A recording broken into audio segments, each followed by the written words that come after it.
title ng tulang ito ay Samahang Walang Iwanan.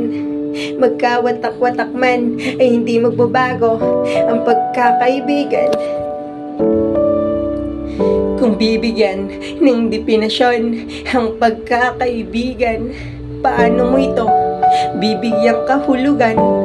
Maraming klase ang kaibigan na maaari mong makilala. May kaibigan na tapat sa lahat ng oras, iyong makakasama. May kaibigan nandiyan palagi na para mo ng pamilya. May kaibigang mapagpasensya na palaging iintindihin at papayuhan ka. May kaibigan na peke na magaling magbalat kayo. Kaya kung ako sa'yo, mamili ka ng iyong kakaibigan, kasi hindi lahat ng kaibigan totoo.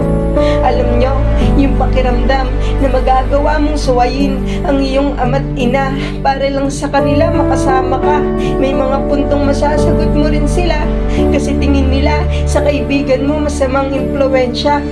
Nay, tay, hindi po sa nagre-rebelde ako, kaya ko to ginagawa. May mga bagay lang talaga na hindi ko magagawa kung sila ay wala, at wala man ako sa bahay tuwing gabi. Huwag kayong mag-alala kasi ligtas naman ako palagi, at lagi akong may tiwala sa kanila. Alam kong sa oras ng kagipitan ay nandyan sila para ako ay pagtanggol. Sa katunayan, sa tuwing ako'y may problema, sila ang tumutulong. At kung bisyo ang kaibigan, siguro matagal na akong lulong sa saya na naibibigay nila. Yung pakiramdam na walang posible pagkasama mo sila, at tila yung pakiramdam na yun nag-iba, kasi hindi pala panghabang buhay na tayo magkakakibat. Darating din pala yung pagkakataon na lahat tayo ay magkakawatak-watak, pero tatatak ang lahat ng mga alaala nyo. Teka lang, may gusto lang akong sabihin sa inyo mga tol. Kamusta na kaya kayo? Matagal na rin nung huling magkasama-sama tayo. Kilala nyo pa kaya ako?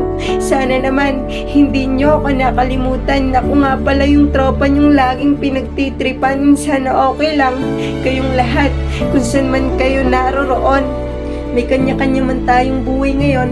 Alam ko, merong tamang panahon na muli tayong magkakasama-sama at maulit yung ating mga ginagawa. Nakakapanabik lang isipin na yung mga panahong tayo'y buo at masaya magkaharap sa lamesa at may umiikot na baso kasabay ng buti ng alak pati ng sigarilyo at kwento na tila napakahaba, habang yung iba nagkakaroon na ng tama at tila dadating sa punto na magtatapatan na ang lahat.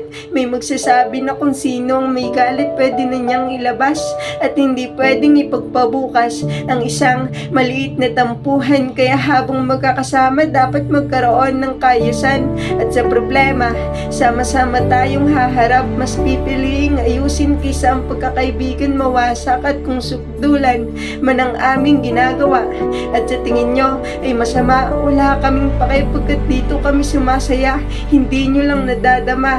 At isa pa, gusto lang naming patunayan na sa pagbigkas lang ang pinagkaiba ng kaibigan sa kaibigan. Kaya kung iisipin, mas masarap ibigin ng kaibigan kaysa sa kasintahan. At kung ako ang magbibigay ng definasyon sa kaibigan, kahulugan ko ay iisa. Kaibigan, sila yung matuturing kong tunay na pamilya.